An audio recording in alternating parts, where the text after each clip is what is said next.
آج اس رمضان المبارک کا آخری جمعہ ہے اور یہ بڑی سعادتیں جمع ہو گئی ہیں۔ ایک تو جمعہ کا دن ہے جس کو سید الایام کہا جاتا ہے کہ دنوں کا سردار ہے، سوموار ہے، منگل ہے، بدھ ہے، جمعرات، جمعہ، ہفتہ اتوار، ان میں سے جو دن سردار ہے وہ جمعے کا دن ہے۔ اللہ نے اس کو سرداری عطا فرمائی۔ اور پھر رمضان کا آخری جمعہ ہے، اور پھر یہ جو آخری جمعہ ہے اس سے آگے آنے والی جو رات ہے وہ لیلۃ الجائزہ ہے۔ تو یہ بہت سی برکتیں اور رحمتیں آج کے دن اور آنے والی رات میں جمع ہو چکی ہیں۔ اللہ کا بڑا فضل ہوا، اللہ کا احسان ہوا، اس نے ہمیں ایک اور روزہ رکھنے کی توفیق عطا فرمائی، اور یہ اللہ کی بڑی نعمت ہے۔ اللہ کی عبادت کی توفیق مل جانا، عبادت کر لینا اور اس عبادت کا حق ادا کر لینا، یہ اللہ کی طرف سے بڑی نعمت ہے، اس پہ ہمیں اللہ کا شکر ادا کرنا چاہیے۔ آخری جمعہ ہے، آج کے اس آخری جمعہ میں ہم نے ایک عہد کرنا ہے، ایک ارادہ کرنا ہے، اور اس ارادے پہ عزم مصمم کے ساتھ چلنے کا پورا حق ادا کرنا ہے۔ وہ یہ ہے کہ ہم جب تک رمضان المبارک رہتا ہے اپنی عبادات کا بڑا خیال رکھتے ہیں، اور اس میں خاص چیز کہ ہم گناہوں سے اپنے آپ کو بڑا بچانے کی کوشش کرتے ہیں، کہ ہم لوگ یہ کوشش ہوتی ہے کہ بد نظری نہ ہو، جھوٹ نہ بولیں، کسی کے ساتھ برے جو ہے وہ الفاظ کا تبادلہ نہ ہو، برائی کی طرف ہم نہ جائیں۔ تو ہم نے یہ ارادہ کرنا ہے کہ اس رمضان کے بعد بھی ہم نے ان باتوں پہ عمل کرنا ہے۔ علماء نے لکھا ہے کہ اگر کوئی شخص یہ دیکھنا چاہتا ہے کہ اس کی رمضان کی عبادات قبول ہوئی ہیں یا نہیں ہوئی، تو وہ دیکھ لے کہ اس کے رمضان کے بعد کے معمولات کیسے ہیں۔ اگر تو رمضان کی عبادات کی وجہ سے اس کے رمضان کے بعد کے معمولات میں فرق پڑا ہے، وہ اب بھی گناہوں سے بچتا ہے، وہ اب بھی نماز کی پابندی کرتا ہے، وہ تلاوت کا پابند بن چکا ہے، تو سمجھ جاؤ کہ اللہ جل شانہ نے اس کی رمضان کی عبادات کو اپنی بارگاہ میں قبول فرما لی۔ کیوں؟ کیونکہ رمضان کا مقصد کیا تھا؟ تقوی حاصل کرنا۔ کیا مقصد تھا؟ تقوی حاصل۔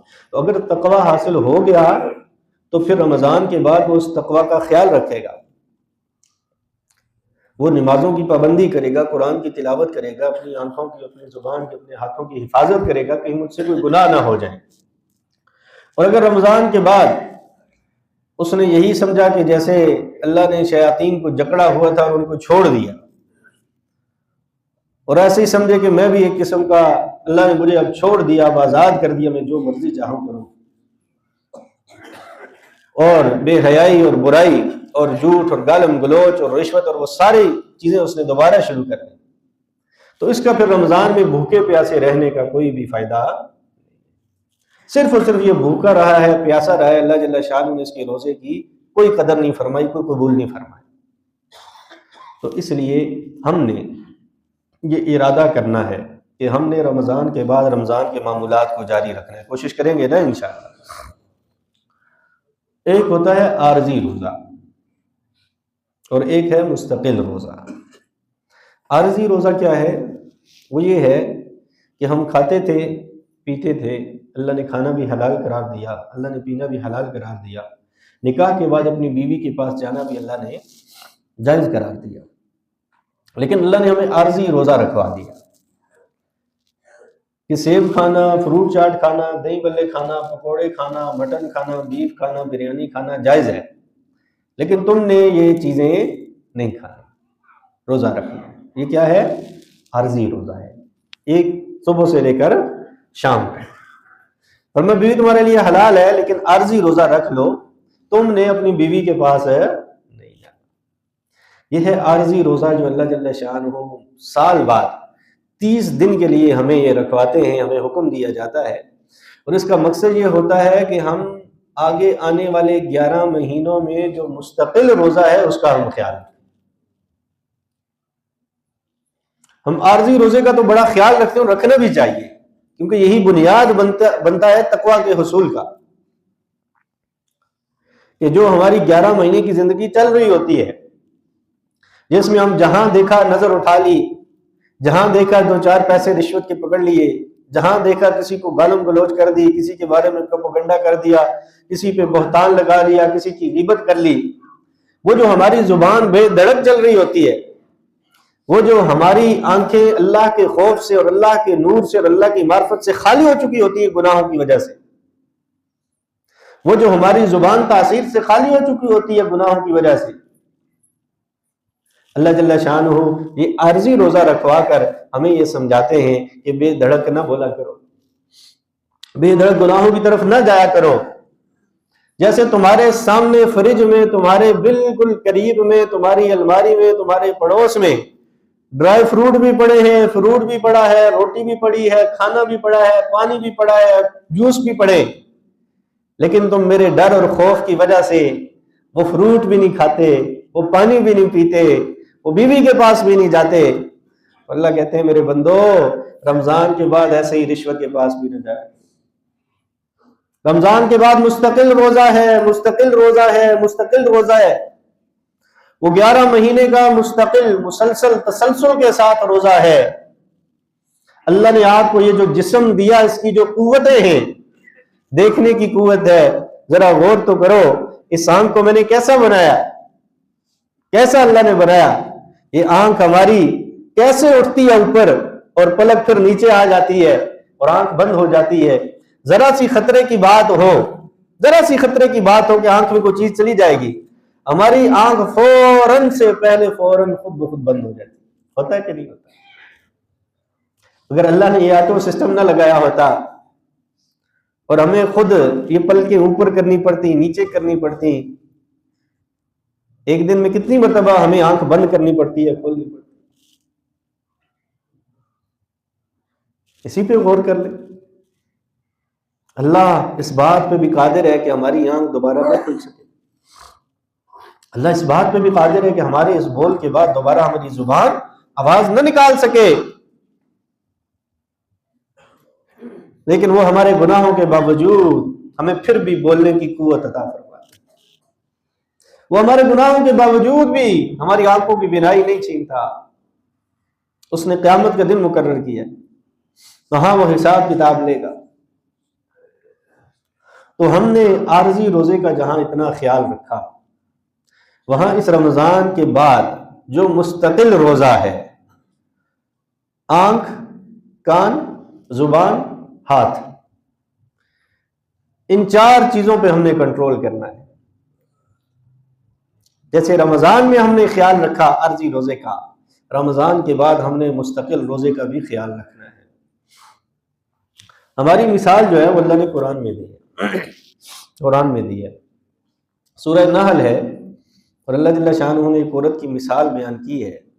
مکہ میں ایک عورت تھی، اور بعض روایات میں آتا ہے کہ وہ خود سود کاٹتی رہتی تھی۔ سود کاٹنا مطلب یہ ہے کہ روئی کو جوڑ کر اور دھاگا بنانا، کہ وہ جو پرانے زمانے میں ہوتا تھا، وہ کھڈی سی بنا کے اس پہ جو ہے وہ دھاگا بنایا جاتا تھا۔ تو وہ صبح سے شام تک وہ اس روئی سے دھاگا بناتی رہتی، بناتی رہتی، بناتی رہتی، بناتی رہتی۔ اور بعض روایات میں آتا ہے کہ نہیں، اس نے اپنے ساتھ خادمائیں بھی رکھی ہوئی تھی، مالدار عورت تھی، خود بھی بناتی تھی، وہ بھی بناتی تھی، اور پورا سال بناتی تھی کہ جب سیزن آئے گا، جیسے موسم چینج ہوتا ہے، گرمیوں کا موسم آ گیا، سردی، تو لوگ کپڑے خریدتے ہیں، تو وہ سیزن کا انتظار میں وہ دھاگا بناتی رہتی، بناتی رہتی، بناتی رہتی۔ اور جب عین موقع آتا تھا کہ اب اس دھاگے کو فروخت کیا جائے یا اس سے خود کپڑا بنایا جائے اور وہ کپڑا فروخت کیا جائے، وہ ساری کی ساری سال کی محنت یا دن کی محنت یوں ضائع کر دیتی تھی کہ وہ جو دھاگا بنا ہوتا تھا اسے دوبارہ کاٹ کے ختم کر دیتی۔ اللہ فرماتے ہیں وَلَا تَكُونُوا كَالَّتِي نَقَضَتْ غَزْلَهَا مِن بَعْدِ قُوَّةٍ أَنْكَاثًا، اس صورت کی طرح مت ہو جانا جو کہ بڑی مشقت سے، محنت سے روئی کو جوڑ جوڑ کے دھاگا بناتی تھی، اور دھاگا جب بن جاتا تھا پھر اس دھاگے کو دوبارہ خود ہی اپنے ہاتھوں سے کیا کر دیتی تھی، توڑ دیتی تھی۔ ہماری مثال ایسی ہی ہے۔ اب بظاہر یہ ایک چھوٹی سی مثال ہے، اور انسان حیران ہوتا ہے کہ اللہ کا کلام اتنا بڑا، اس کی کیا شان، اور اس میں مکہ کی اس بے وقوف، اور وہ عورت بے وقوف تھی، تھوڑا ذہنی اس کو معاملہ تھا، بیماری تھی، ڈسٹرب تھی، لیکن اس مثال میں بڑی نشانیاں ہیں۔ گویا کہ ہم میں سے وہ شخص جو پورا رمضان تو نماز پڑھتا رہا، تکبیر اولیٰ کا بھی اہتمام کرتا رہا، روزانہ تلاوت، قرآن اٹھا کے تلاوت کرتا رہا، اپنے آپ کو بڑا اللہ کے ساتھ مضبوط جوڑے رکھا، گناہوں سے بچتا رہا، لیکن جیسے ہی لیلۃ الجائزہ آئی، انعام کی رات آئی، تو اس نے وہ ساری کی ساری محنت پہ پانی پھیر دیا۔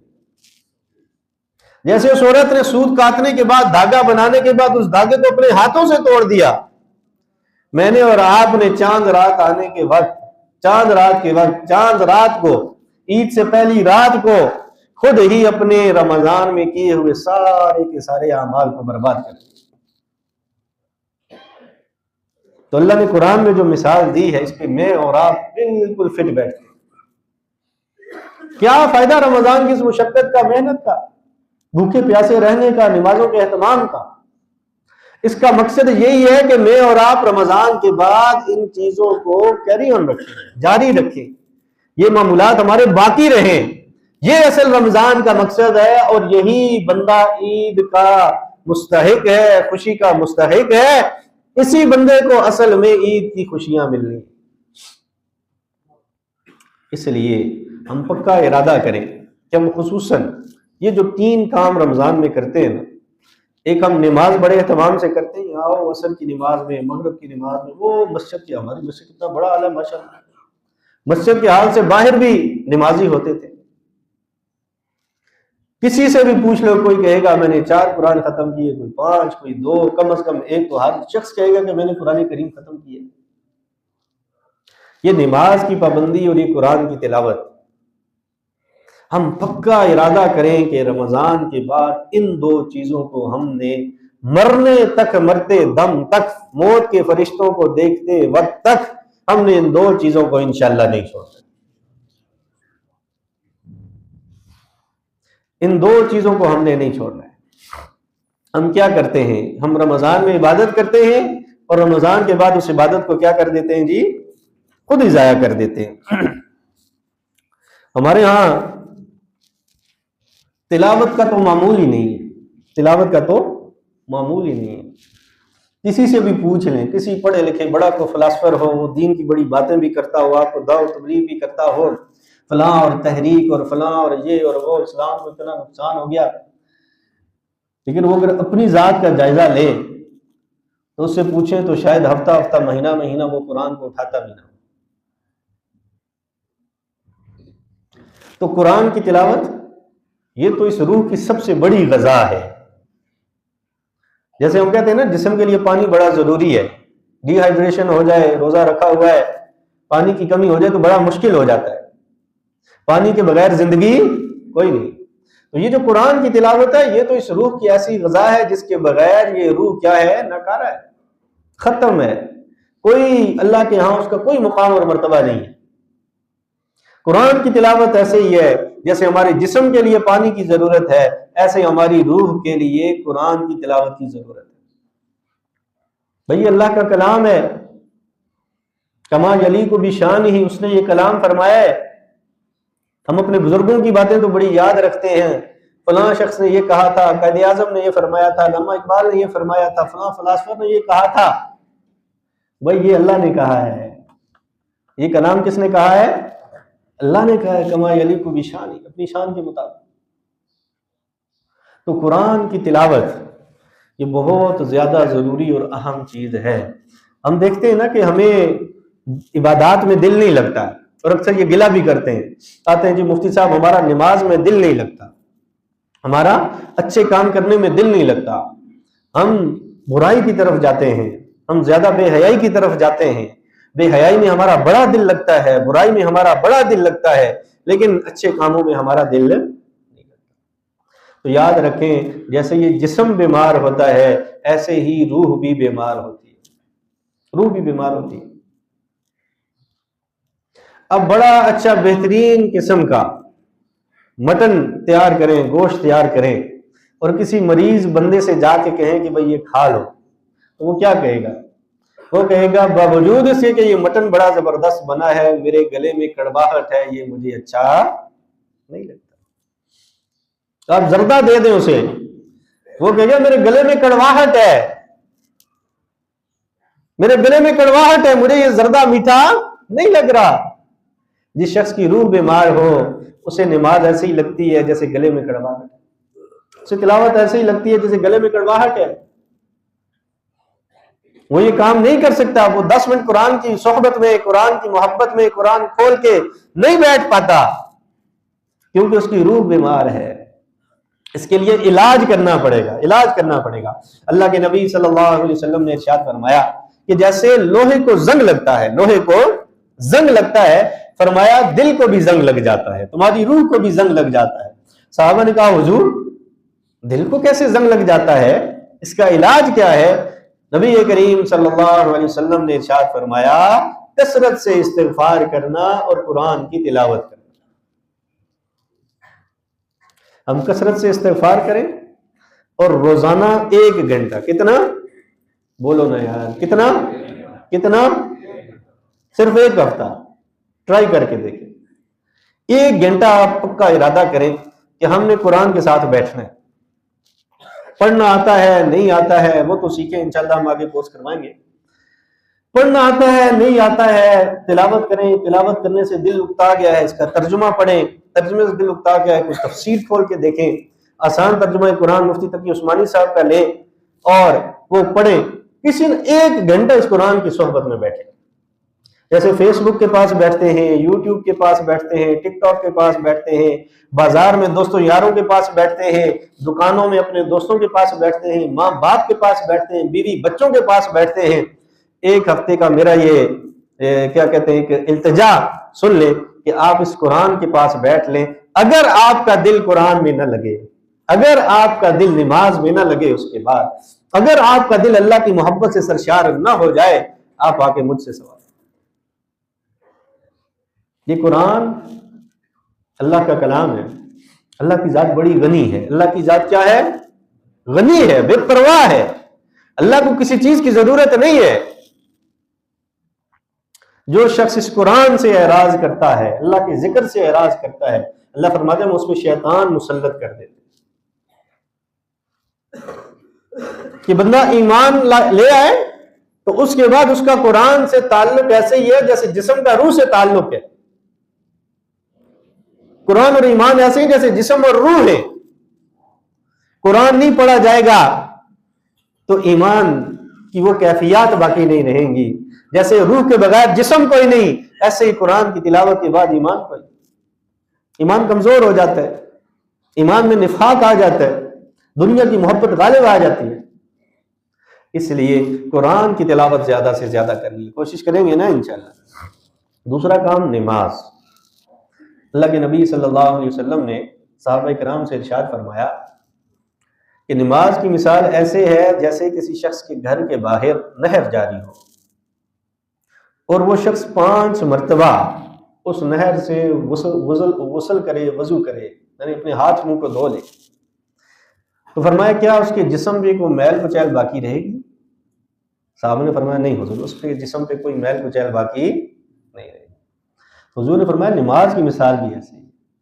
جو شخص 5 وقت نماز کا اہتمام کرتا ہے، نماز کا خیال رکھتا ہے، نماز کو قائم کرتا ہے، ایک تو یہ ہے نا کہ دل آیا نماز پڑھ لی، دل نہ آیا تو نماز نہ پڑھی، یہ اللہ کے حکم کی فرما برداری نہیں ہے، بلکہ یہ کیا ہے اپنے نفس کی فرما برداری۔ اللہ کی فرما برداری یہ ہے کہ نفس نہ بھی چاہے پھر بھی بندہ مسجد میں آ جائے۔ تو کل پرسوں ایک نوجوان آیا کہنے لگا جی نماز میں میرا دل نہیں لگتا، میں نے کہا پھر بھی مسجد میں آیا تو کہتے ہیں ہاں۔ میں نے کہا یہ بڑی اللہ کے یہاں مقبول اور قبول نماز ہے کہ میرا تو دل کرتا ہے نا مسجد میں آنے کا، تو میں آ جاتا ہوں، اللہ کی محبت سے دل سرشار ہے، میں آ جاتا ہوں۔ لیکن اگر میرا دل ہی نہیں کرتا نماز پڑھنے کو، اللہ کی محبت ہی نہیں ہے دل میں، پھر بھی اللہ کا ڈر اور خوف میرے دل میں اتنا ہے کہ دل نہ چاہتے ہوئے میں مسجد میں آ جاتا ہوں، تو اللہ کو مجھ پہ زیادہ پیار آئے گا، اللہ کو مجھ پہ زیادہ محبت آئے گی کہ یہ تو تھا ہی میرا عاشق، یہ تو نماز کے بعد بغیر رہ ہی نہیں سکتا۔ لیکن اللہ کو اپنے اس گناہگار بندے پہ بڑا پیار آتا ہے جس کا دل نہیں چاہتا پھر بھی مسجد میں آ جاتا ہے، دل نہیں چاہتا پھر بھی قرآن کھول کے بیٹھ جاتا ہے، دل نہیں چاہتا پھر بھی جیب سے نکال کے اللہ کے راستے میں خرچ کر دیتا ہے۔ تو حضور نے فرمایا کہ نمازی کی مثال بھی ایسے ہی ہے، جب وہ 5 وقت نماز قائم کرتا ہے، نماز کا خیال رکھتا ہے، تو وہ اس کی روح بھی ایسے ہی پھر اللہ کے ہاں پاکیزہ ہو جاتی ہے۔ اور قرآن نے کیا منظر کشی کی جو نماز نہیں پڑھتے۔ اللہ جل شانہ نے سورہ مدثر میں اس چیز کا ذکر کیا، فرمایا مجرموں سے اس وقت سوال کیا جائے ما سلککم فی سقر، کس چیز نے تمہیں جہنم میں لایا، کیوں تمہیں یہ عذاب دیا جا رہا ہے، کیوں تم جہنم میں گرا دیے گئے، آگ میں گرا دیے گئے، آگ میں جل رہے ہو؟ وہ کیا کہیں گے؟ قالوا لم نک من المصلین، وہ کہیں گے کہ ہم دنیا میں نماز نہیں پڑھتے تھے۔ میرا آپ سے سوال ہے کہ نماز مسلمان پڑھتے ہیں یا کافر پڑھتے ہیں؟ بولو نا یار، کون پڑھتے ہیں؟ اس سے مراد مسلمان ہے یا کافر ہے؟ کافروں کا تو نماز سے کوئی تعلق ہے نہیں۔ جہنم والوں سے کہا جائے گا کیوں تمہیں جہنم میں ڈالا گیا؟ قالوا لم نک من المصلین ولم نک نطعم المسکین، اللہ نے ہمیں صحت دی تھی، عافیت دی تھی، کاروبار بہترین، ملازمت بہترین، بیوی بچے سب کچھ، لیکن ہم نماز کوئی نہیں پڑھتے۔ وَلَمْ نَكُ نُطْعِمُ الْمِسْكِينَ، اللہ نے مال دیا تھا لیکن ہم سانپ بن کے بیٹھے ہوئے تھے، غریبوں کو کوئی نہیں کھلاتے۔ وَكُنَّا نَخُوضُ مَعَ الْخَائِضِينَ، اور جہنمی کہیں گے ہم بے حیائی کی، غیبت کی بری مجالس میں جا کے گھس جایا کرتے تھے، اس سے رکا نہیں کرتے تھے، اپنے آپ کو بچایا نہیں کرتے تھے۔ کیا ہو گیا؟ تو جو میری طرف رکھے۔ وَكُنَّا نُكَذِّبُ بِيَوْمِ الدِّينِ، اور وہ قیامت والے دن کہیں گے کہ ہم یہ جو یوم الدین ہے، یہ جو قیامت کا دن ہے، یہ جو حساب کتاب کا دن ہے، اس دن کی ہم تکذیب کیا کرتے۔ ہم کہتے تو تھے کہ قیامت کا دن ہے، لیکن ہمارے دل میں آتا تھا نعوذ باللہ قیامت آئے گی تو دیکھی جائے گی، پھر دیکھی یوں جائے گی ما سلککم فی سقر، جہنم میں ڈال دیا جائے گا۔ تو میں اور آپ، ہم میں سے جو شخص نماز نہیں پڑھتا، اللہ کا قرآن سچا ہے کہ نہیں؟ اللہ کا قرآن سچا ہے، اللہ کا قرآن سچا ہے، اور اللہ کا قرآن کہتا ہے جہنمی کہیں گے کہ ہم نماز نہیں پڑھتے تھے اس لیے ہمیں جہنم میں ڈالا گیا۔ اور حضور نے فرمایا نماز تو مومن اور کافر میں فرق کرنے والی ہے۔ کیا مطلب؟ ایک مجمع بیٹھا ہوا ہے، اذان ہو گئی اللہ اکبر اللہ اکبر، تو مسلمان اور کافر میں آپ کو فرق نظر آئے گا۔ جو مسلمان ہوگا وہ اٹھ کے کہاں آئے گا؟ جو کافر ہوگا اسے اذان ہوئی نہیں، ان کو پرواہ ہوگی۔ تو یہ تو کافروں کا طریقہ ہے کہ اذان ہو جائے اور ان کے کانوں میں جوں تک نہ رینگے، والد بلائے تو دوڑ کے چلے جاؤ، ماں بلائے تو دوڑ کے چلے جاؤ، استاد بلائے تو بھاگے بھاگے جاؤ، بوس بلائے تو صبح فجر سے پہلے پینٹ کسی ہوئی ہے اور تیار ہوگی اور پرفیوم بہترین قسم کا 3 پیس سوٹ پہن کے وہ فجر کی نماز جو ہے کہیں راستے میں پڑھ رہے ہوتے ہیں۔ کیا جی کیوں اتنا جلدی تیار ہو کے جا رہے ہیں؟ کیا مسئلہ ہے؟ جی میری ڈیوٹی ایسی ہے کہ میں فجر سے پہلے نکلتا ہوں، تب جا کے میں اپنے آفس میں ٹائم پہ پہنچ جاتا ہوں۔ آفس میں ٹائم پہ پہنچنے کے لیے، اسکول میں، یونیورسٹی میں ٹائم پہ پہنچنے کے لیے میرا بیٹا بھی، میری بیٹی بھی، میں بھی تیار ہو کے نکل پڑتے ہیں فجر سے پہلے۔ بھئی جب اللہ بلاتا ہے تو ٹائم پہ کیوں نہیں جاتے؟ جب اللہ بلاتا ہے تو اس وقت ٹائم کا خیال کیوں نہیں رکھتے؟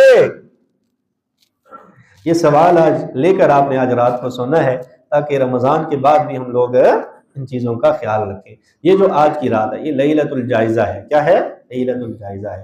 جو شخص اس رات کو عبادت میں گزارتا ہے، نوافل پڑھیں کچھ 2 4 10 15 جتنی اللہ آپ کو توفیق دے، قرآن کی تلاوت کریں، جتنا ہو سکے صدقہ کریں، اور فضول قسم کی لغویات سے بازاروں میں گھومنا پھرنا اور یہ وہ چیزیں کہ باہر کیا ہو رہا ہے، نہ معلوم یہ ہماری قوم میں کیا چیز آ گئی یا مغرب سے آئی ہے کہ میں دیکھوں باہر کیا ہو رہا ہے۔ بھئی کیا ہو رہا ہے؟ تمہیں اس سے کیا لگے کہ باہر کیا ہو رہا ہے؟ کسی بندے کی ضرورت ہے، وہ بازار جا رہا ہے تو جائے، کسی کی ضرورت نہیں ہے تو وہ کیوں گھر سے باہر نکلے؟ تو جو شخص اس رات کو عبادت کرتا ہے اللہ جل شانہ اس کی گناہوں کو معاف فرماتے ہیں۔ اللہ کے نبی صلی اللہ علیہ وسلم نے فرمایا اللہ جل شانہ ہر روز لاکھوں جہنمیوں کو جہنم سے آزاد فرماتے ہیں، اور فرمایا یہ آخری رات، آج کی جو رات ہے اس رات کو یکم رمضان سے آخری رمضان تک جتنے جہنمیوں کو اللہ جل شانہ آزاد فرماتے ہیں اس کے بقدر سارے جہنمیوں کے بقدر اس آخری رات کو اللہ جل شانہ جہنم سے آزاد فرماتے ہیں۔ تو کتنی رحمت والی رات ہے۔ اگر اس رحمت والی رات میں ہم اللہ کے غضب کو دعوت دے دیں، اللہ کے غضب کو دعوت دے دیں، ناچ گانا میوزک، روڈوں پہ بھاگنا، گاڑیاں بائک چلانا، پٹاخے اور کیا تو یہ اللہ کی رحمت کو ہٹا کر اللہ کے غضب کو دعوت دینے والی بات ہے۔ اس لیے اس رات کا بڑا خیال رکھنا ہے، یہ رات ہم سے ضائع نہ ہو جائے۔ اللہ جل شانہ کے نصیحت سے عمل کرنے کی توفیق عطا فرمائے۔ وآخر دعوانا